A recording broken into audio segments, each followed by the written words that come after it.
A vast frozen wilderness teeming with wildlife and natural resources beyond your wildest dreams. Now imagine this treasure trove. An area almost a third the size of the entire European Union was sold for a mere $7.2 million, about 2 cents an acre. Sounds like a steal, right? A hidden treasure. Alaska is a land of hidden treasures when it comes to natural resources. Picture this: whale oil, fur, gold, fish, and petroleum, all right there for the taking. These riches have been the backbone of Alaska's economy, churning out profits that would make your head spin. I mean, we're talking about hundreds of billions of dollars here.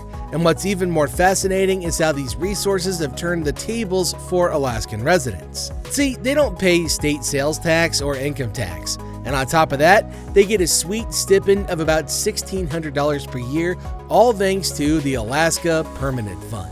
This fund, fueled by the riches of the land, has made sure that Alaskans enjoy some unique economic benefits. It's no wonder that their median household income is sitting pretty at over $73,000, which is a cool $18,000 more than the national average. So when we say hidden treasure, we really mean it.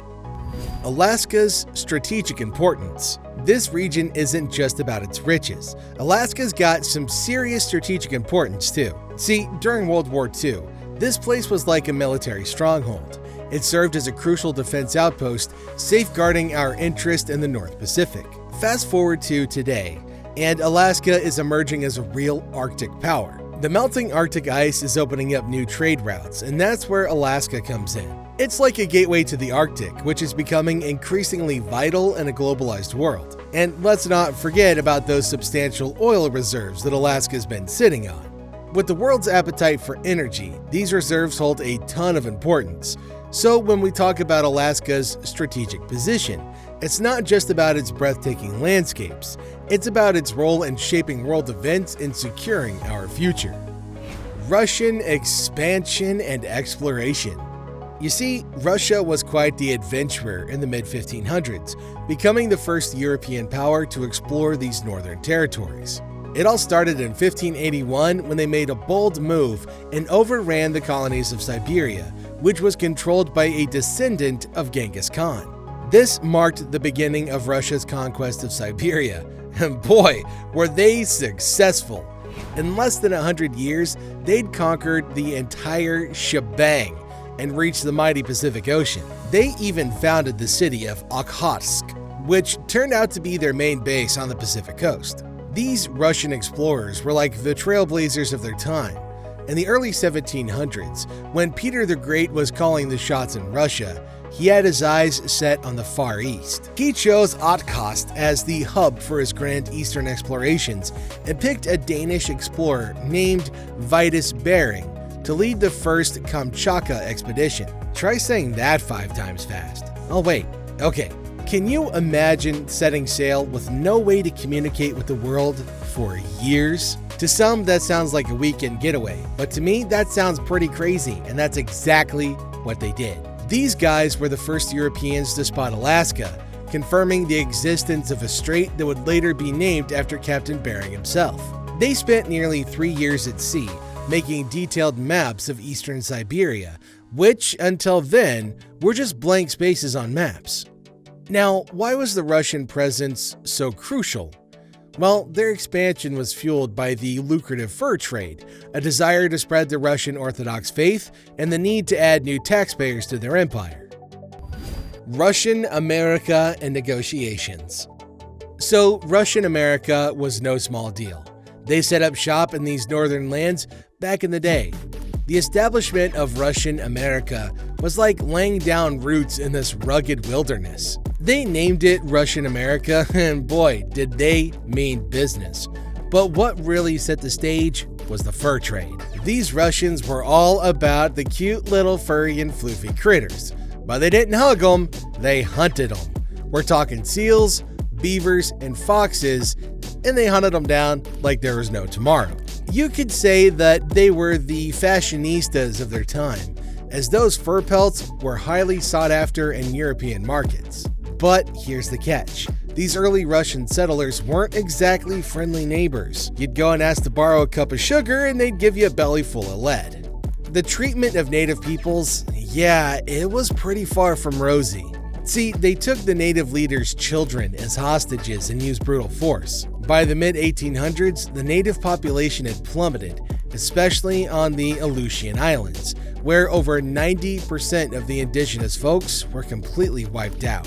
It was a pretty tough and grim chapter in Alaska's history. You see, the Americans weren't just twiddling their thumbs when it came to Alaska.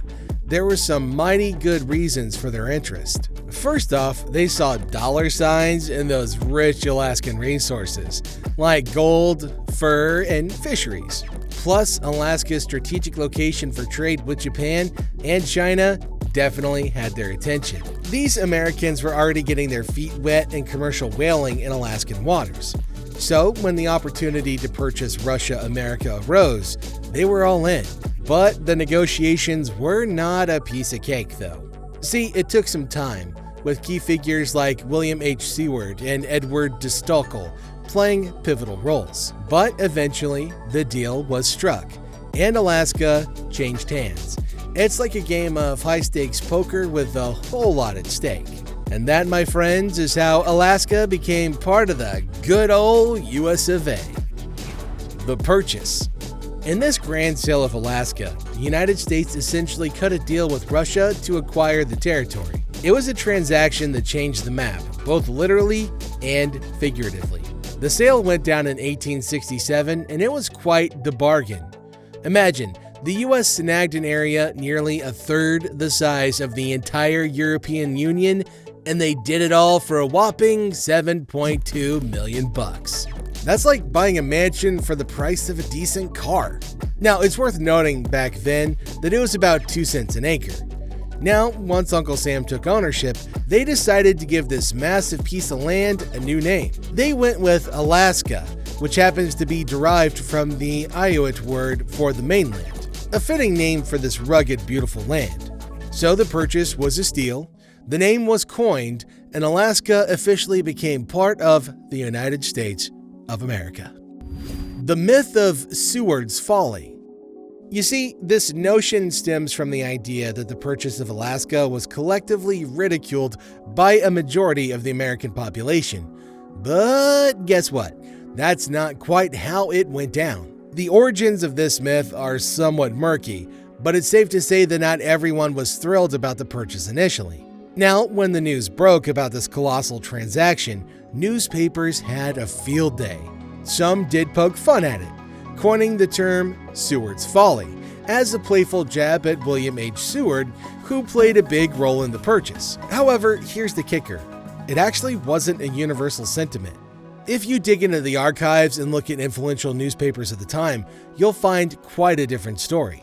Articles from 48 of these newspapers actually showed that the initial response was far from universally opposed. In fact, they called it a bargain in a wonderland. They pointed out its strategic importance for trade and defense. So the myth of Seward's Folly is just that, a myth. The majority of Americans were on board with this deal from the get-go, and it wasn't the national blunder it's sometimes made out to be. But you know what would be a major blunder? That would be if you enjoyed the video and you don't give us a like or a subscription and you don't click that notification bell to be updated when we deliver more content hot off the press just for you. Thanks for watching, everybody. We'll see you all in our next video.